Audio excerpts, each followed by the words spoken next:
888-267-6666. We are coming to you live from West Point, Mississippi. Good morning to you. Glad to have you along for the ride, and glad to welcome Lisa Kotzen, Executive Director of the West Point Growth Alliance. We are getting really close to Prairie Arts Festival 2025. Good morning. Good morning. Good to see you bright and early this morning. Thanks. It helps to be a morning person. Absolutely. There's no question about that. So August 30th is the big day. That weekend will have a lot of activity going on. It will.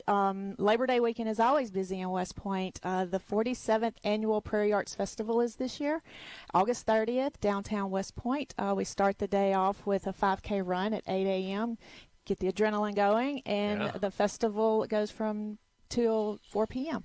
The 5K thing is something that has intimidated me for most of my life, but a couple of years ago, my wife decided that should be a family activity for a 5K that we have locally, and so that has become a thing.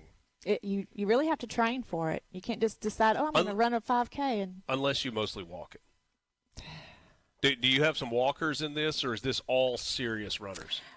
Both. Okay. Both. We have people that travel to West Point because it's chip timed, and they're serious about their time. And then we have the locals that like to just get out, enjoy the neighborhoods and the walk and the day, and so they come out too. Have you ever considered riding your bicycle in the 5K? This is off camera. So this is special. What, for the Christmas parade? I used to ride it all over town, but now it's decorated for the Christmas parade, so now it's solely for Christmas. See, I think that you should be like the grand marshal of the 5K and ride your decorated Christmas beach-style bike with the basket on the front of it for the Prairie Arts Festival 5K. Yeah, I'm already running a marathon out here the morning of the festival. Few other things going on. Yeah. I tried to get Lisa to make kind of a grand entrance this morning to ride her bicycle onto the stage, and She said, you want me to just pop a wheelie getting up here? That might not have been good for anybody. All right, so arts is in the name, and we know that with festivals across the Southeast, that's always a central component. But I know that's a big part of the festival itself, the Prairie Arts Festival. And you've got local artists, regional artists, people from all over, and kind of anything you want, right? Yes, and the arts is a big part of West Point in general. We have a lot of murals. We have a lot of artists here in town. But we have about 200 vendors that come. We have returning vendors that we look forward to seeing every year. We always have new vendors that come. It's interesting to see the art that they bring with them. We have awards, Best in Show. We have different categories for pottery and sculpture and paintings. And it's just a great mix of fine arts and handmade crafts at the Prairie Arts Festival. Food? Of course. And, the popularity of food trucks lately, we have gotten more applications for food vendors than ever before.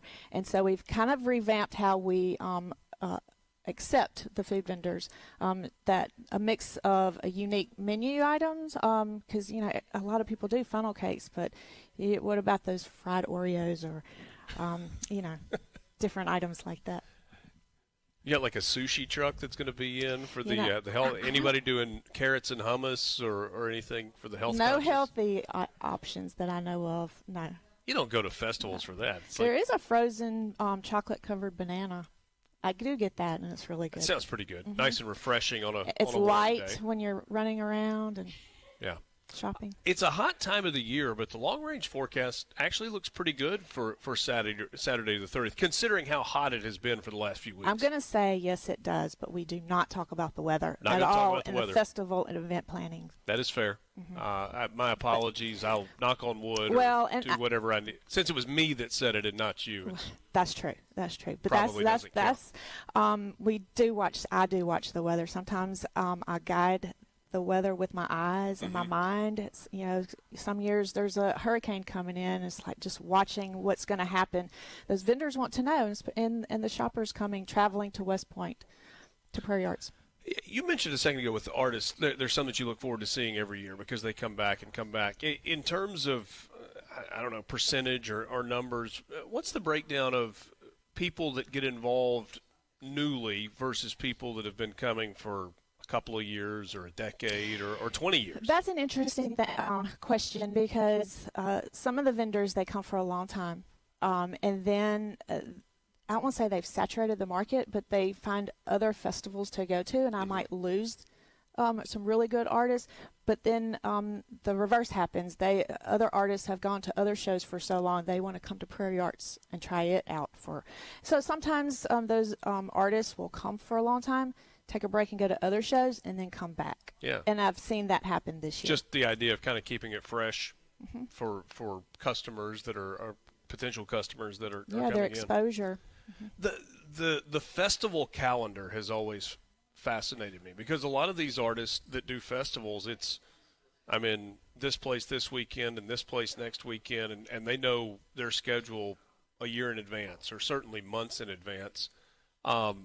Is that one of the reasons that when you settle on a date, you lock that in and you say, okay, this is going to be our weekend for a long time?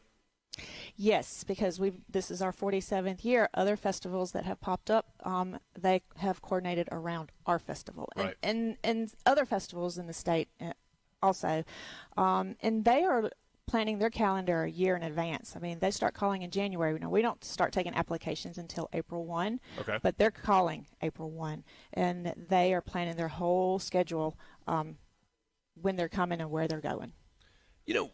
If you're putting on events, there's this idea of kind of best practices, and maybe you compare notes with others. Like, hey, this is what's working really well for us. This is something new that we've tried.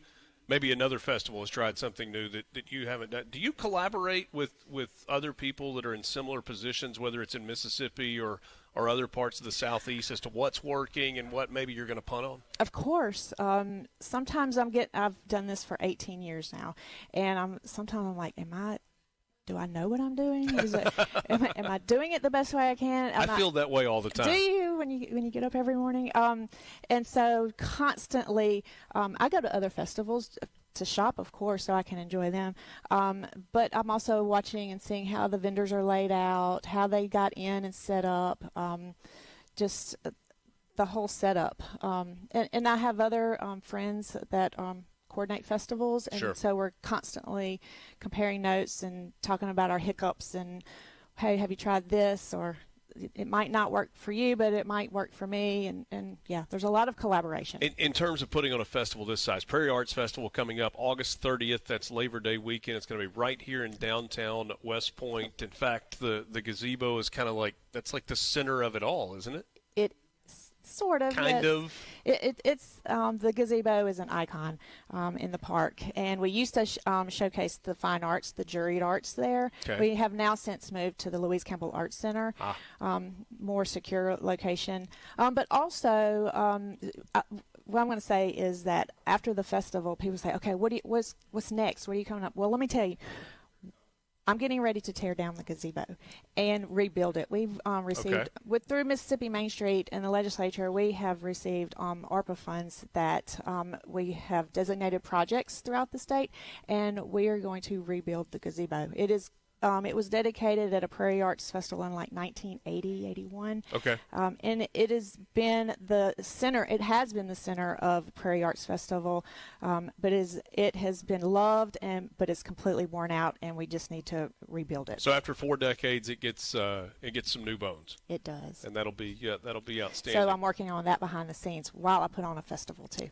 Well, good luck to you. Does it feel like it's on autopilot?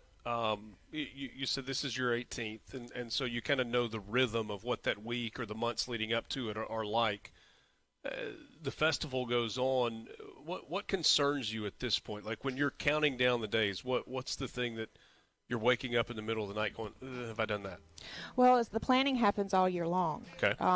Things that go into place, but when it comes down to the last week or two, is spinning those plates even harder, going back and checking on your people that you talked to maybe a month ago or 2 months ago. It's spinning those plates even faster. I know you're going to visit with Gerard coming up Yes. later. You'll talk more about Prairie Arts Festival, but also some of the other stuff that is happening in West Point. So good to see you. It's always good to be Thanks here. for being here. Glad to be in West Point on this Tuesday morning. Today is the 19th, is that right?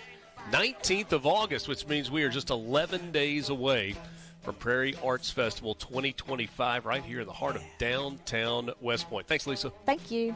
We got more coming up with you.